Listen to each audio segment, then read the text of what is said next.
pagpapatupad ng mahigpit na kampanya ng pamahalaan laban sa ilegal na droga, muling pinagtibay ng Philippine National Police ang kanilang paninindigan sa integridad at disiplina ng hanay ng kapulisan. Kamakailan, sumailalim sa isang random drug test ang mga tauhan ng PNP Public Information Office sa Camp Crame nito lamang ika-22 ng Oktubre sa kasalukuyang taon. Sa ilalim ng pamumuno ni Acting Chief PNP Police Lieutenant General Jose Melencio C. Nartates Jr., pinalakas ng PNP ang internal cleansing program sa pamamagitan ng random drug testing sa iba't ibang unit ng kapulisan sa buong bansa. Bilang halimbawa, nanguna ang Public Information Office o PIO sa aktibidad na ginanap sa nasabing lugar katuwang ang PNP Forensic Group.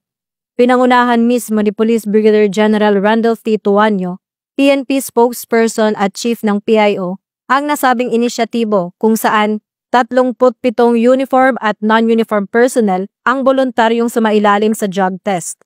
Ayon kay Police Lieutenant General Nartates, bahagi ito ng Integrity Monitoring Program ng PNP na layuning palakasin ang disiplina, transparency at accountability sa lahat ng unit.